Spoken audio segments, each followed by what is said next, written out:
Pues sí, la cultura Clovis, ya sabes que eran los primeros americanos, Sí. una cosa fascinante, una cosa Sí, sí, no, absolutamente. a mí cuando me has dicho, vamos a hablar de los indios norteamericanos, me he puesto muy contento porque sabes que me encanta hacer el indio. Entonces, pues he buscado todos mis tratamientos indios, pero luego he dicho, a ver, son, como tú comentabas, son pre-indios más que indios, voy a vestirme de normal. Eso sí, me he traído mi herramienta Clovis, que desenterré allí con un equipo de arqueólogos yanquis, que estuvimos ahí, dale que te pego un verano, y con la herramienta Clovis voy a dedicarme a abrir la alimentación Clovis. Pistachos con esta herramienta que se abre pues, muy fácilmente. Vale. Mira, te voy a demostrar. Ahora, mírale. Bueno, tú Ahora habla me, que yo ahora ahora me voy dejas. a ponerme con ella. Saca la herramienta Clovis, sácala. Aquí está. Ahora te digo yo que para ser una herramienta Clovis, las herramientas más típicas eran unas puntas de lanza que tenían una acanadadura en medio Bueno, para, es que para, para encajarlas en el mástil de la lanza. Y las bueno, lanzas no comían pista. Míralas, aquí las tienes. sí. ¿Las ves? Es que ¿Ves esta que tienen herramienta era unos canales? de un Clovis asimilado, no era de otra tribu que se casó con la hija del jefe y la Y asimilaron. evidentemente no eran para comer pistachos, sino mamuts. Bueno, mamut con pistachos, es una receta como otra cualquiera. Se ha perdido porque ya no hay mamuts, pero Pues bueno, hoy hablamos de eso porque es una cosa apasionante, ¿no? Tú sabes que el continente americano fue el último de los que se pobló. O sea, estaba desierto hasta hace 13 o 14 mil años, ¿vale? Que eso es lo más. Es verdad que se han encontrado restos sueltos de asentamientos muy anteriores, pero no debió de ser una población verdadera, una verdadera cultura, sino que alguno llegó antes, algún grupo llegó antes y se quedó ahí aislado y ahí hasta que se murieron, ¿no? Pero una verdadera cultura es el último lugar del planeta. Sabes que los humanos salieron de África, primero poblaron, se fueron por Asia Menor, primero se fueron hacia Asia, hacia el Extremo Oriente, luego entraron en Europa hace unos 40.000 años y tenemos un mapa que cuando Europa estaba, cuando Norteamérica estaba unida con Rusia, había un corredor, una especie de pasillo en medio de la última glaciación, ahí lo tienes, por el cual los primeros humanos entraron en el continente americano hace, pues, como mucho, pues unos 20.000, entre 15 y 20.000 años, ¿vale? bueno, sabes que hay otra teoría que dice que también estaba unido Europa y América por el hielo, por la parte de arriba, y que pudieron llegar costeando incluso desde Sí, la península ibérica. claro, hay mucho por descubrir, pero lo que tenemos más establecido es esta ruta. Y esta ruta, además, a lo largo de toda ella hay restos arqueológicos. Hay muchos restos arqueológicos y todos y pertenecen además al tipo de cultura que se ha llamado la cultura Clovis. Pero hay una cuestión muy misteriosa en esta época, y es que hace unos 13.000 años toda Norteamérica sufrió un cambio drástico, repentino. O sea, muchos dicen que fue un cambio brutal, porque en un parpadeo geológico, en un espacio de apenas 1.000 años, eh, el clima se desplomó a unos. Ya estábamos en una época, en un interglacial, en el que estaba terminando la última gran glaciación, que sabes que Sí. empezó hace unos 100.000 años y duró pues hasta hace unos 12.000, estaba terminando la última glaciación, con lo cual el clima iba hacia lo cálido, pero durante esos 1.000 años hubo como un rebote de frío y fue una etapa de hielo brutal, rapidísima, que duró cerca de 1.000 años y que tenía unas condiciones como si fuera una especie de coletazo de la edad de hielo anterior, ¿no? Eso pasó hace unos 13.000 años, ¿no? ¿Y qué pasó? Que durante ese periodo desaparecieron toda la megafauna que dominaba el continente americano, ¿sabes? ¿No? La megafauna son los mamuts, los mastodontes, los tigres dientes de sable, en fin, todos estos, los camellos americanos, que eran enormes, había unos camellos norteamericanos muy grandes. Bueno, pues todo eso desapareció.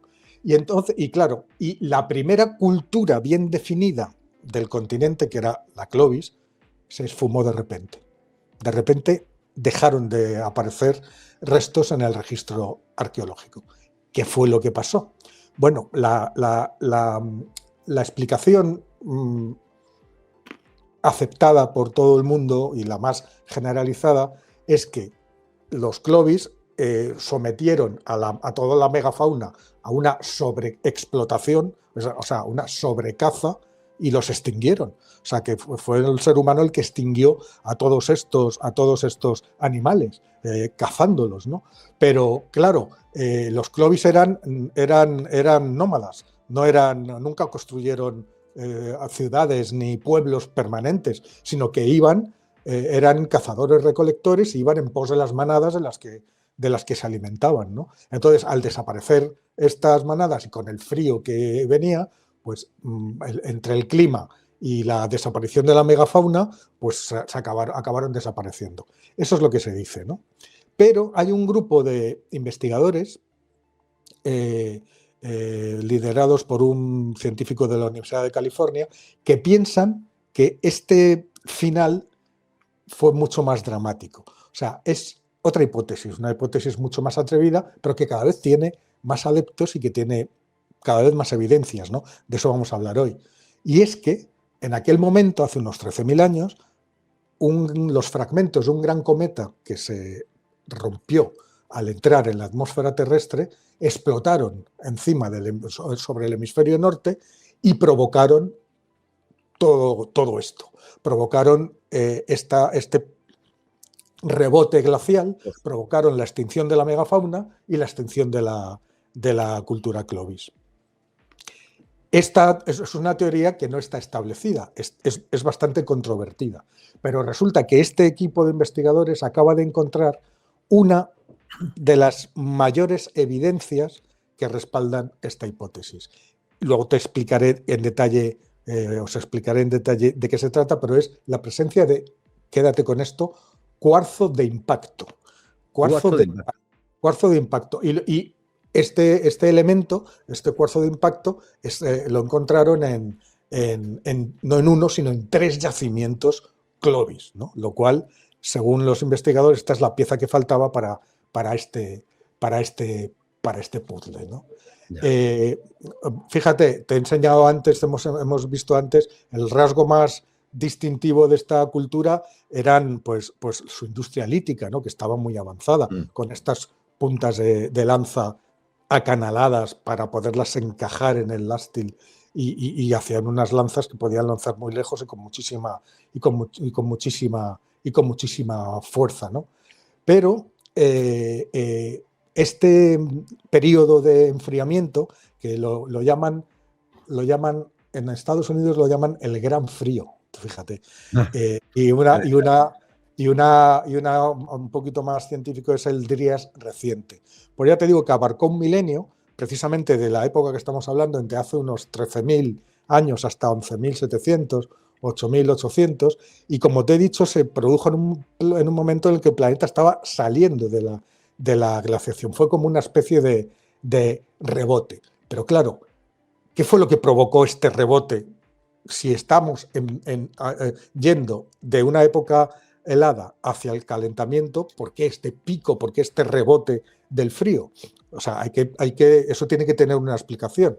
Bueno, ¿cuál era esa explicación? Pues hasta ahora es que hubo un cambio repentino en la circulación oceánica, ¿sabes? La circulación del océano, ¿no?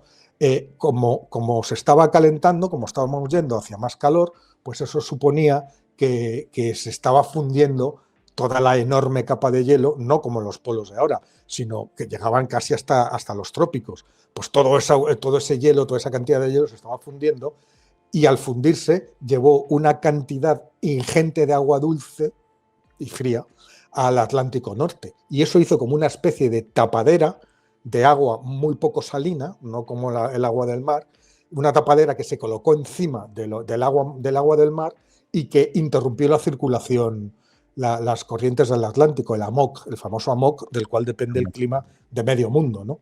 Es como una cinta transportadora oceánica que va transportando el calor desde los trópicos, agua caliente, la lleva hasta arriba, calienta esas aguas, ahí se hunde, se enfría, vuelve otra vez, o sea, es como una especie de ciclo, ¿no? Bueno, pues eso se detuvo. Y al detenerse eso, pues claro, pues se provocó un enfriamiento del clima, una glaciación súbita y que es este gran Drías o este Drías reciente, perdón, o este gran frío.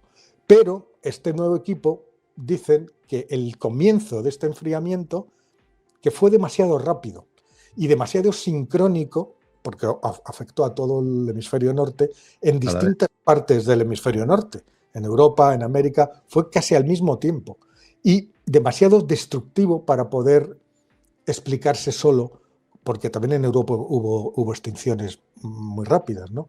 Como para poder explicarse solo con un cambio en las corrientes, ¿no? Y ellos defienden esto de los meteoritos. Oye, ¿no podían ser ambos factores a la vez? ¿Los meteoritos podían haber provocado esa manera de derretirse de los hielos? Pues puede No ser, sé, lo que pasa es que no estamos hablando de un hecho puntual, que es, claro, porque no ha aparecido cráter.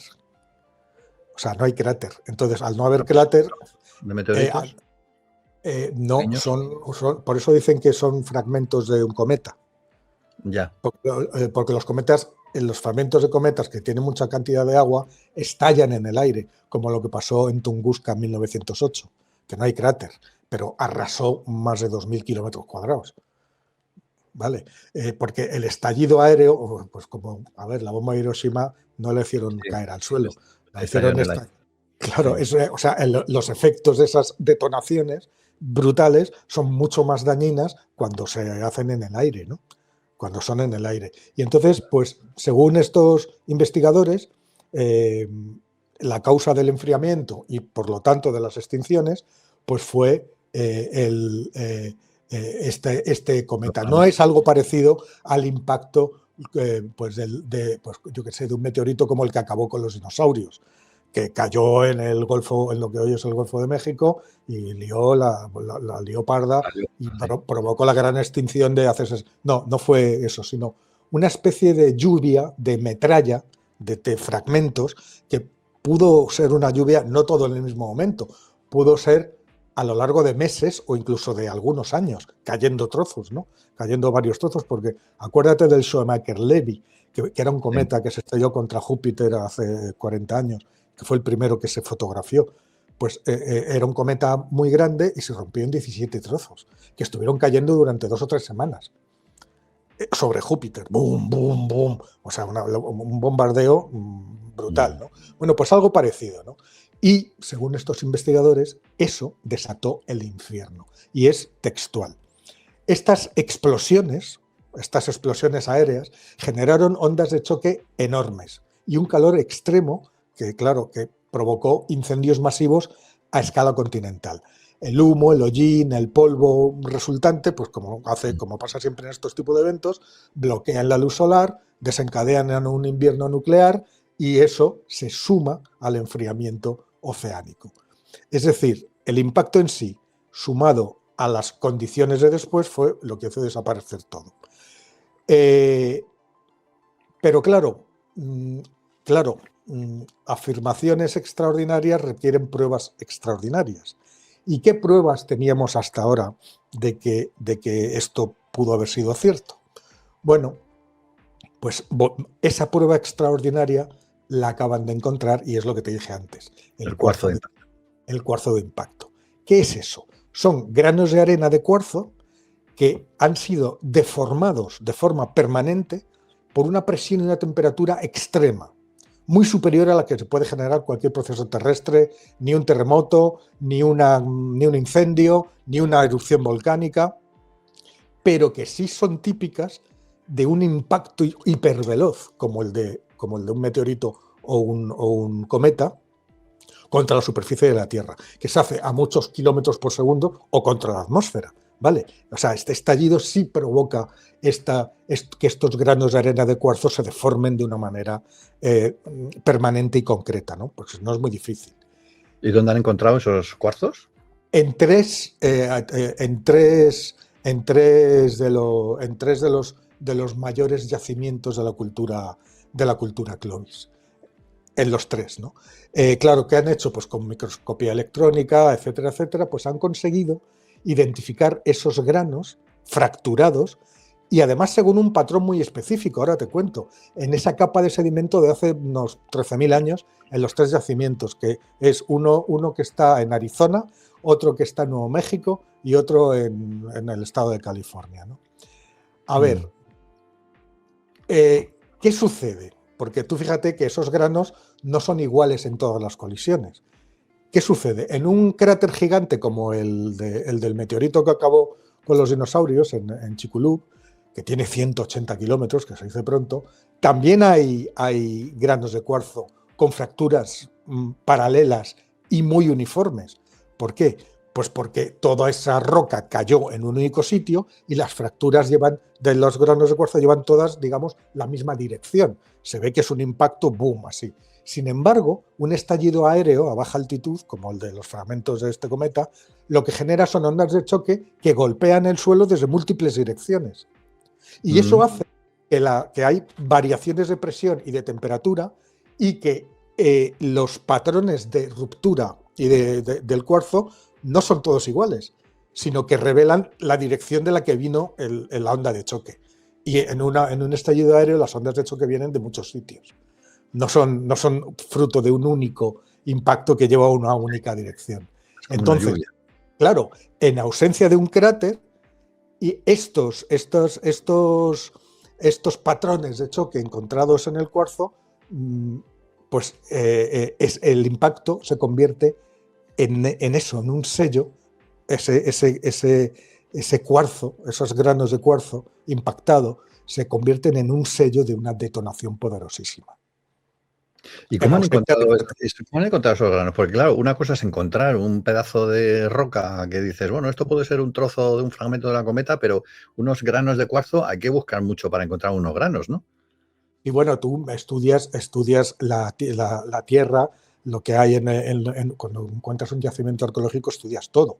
Entonces estudias la composición del terreno. Y si te encuentras con estos granitos de cuarzo, que son pequeñitos, son como granos de arena, si te encuentran con estos granitos de cuarzo que al microscopio presentan estas fracturas que no pueden ser hechas ni por un incendio, ni por un terremoto, ni por una erupción volcánica, necesitan mucha más energía para poder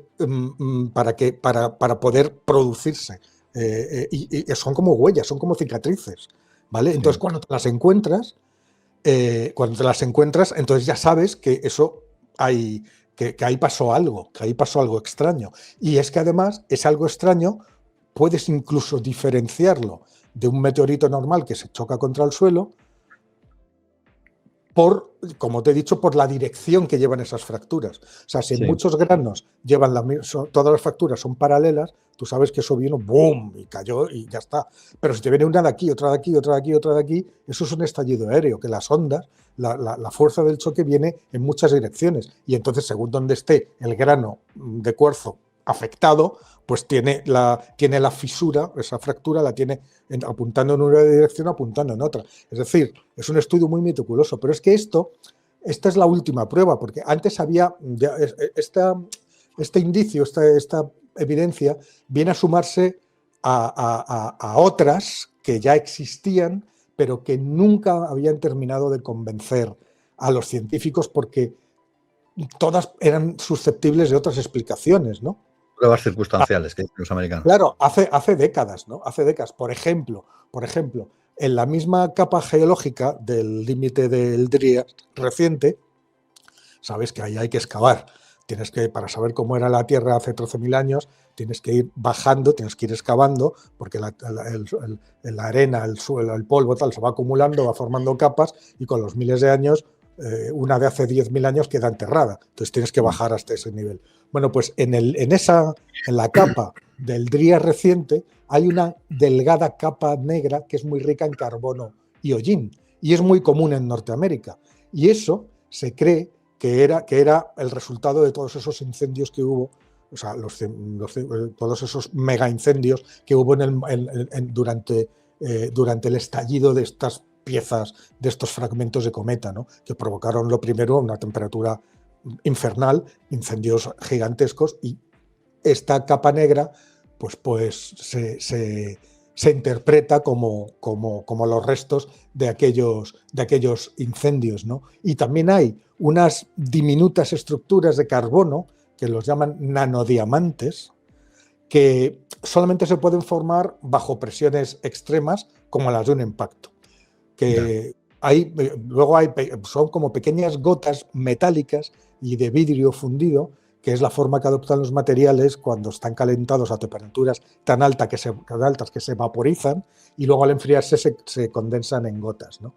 Bueno, pero todos estos indicadores juntos y reforzados ahora con el cuarzo de impacto del que te he contado, pues según los autores del estudio, es una evidencia ya lo suficientemente convincente de que un impacto cósmico fue el factor decisivo que llevó a la extinción de la megafauna y de la cultura Clovis hace unos 13.000 años. Además que tiene todo el sentido, ¿no? Que al ser una cosa así tan rápida, tiene más sentido que se cargue toda la civilización que tuvieran entonces. No todos están de acuerdo con esto, ni muchísimo menos, ¿no? A ver, la hipótesis del impacto es que es uno de los temas más controvertidos de la geología y de la arqueología que hay ahora mismo, del fin de la cultura Clovis, ¿no?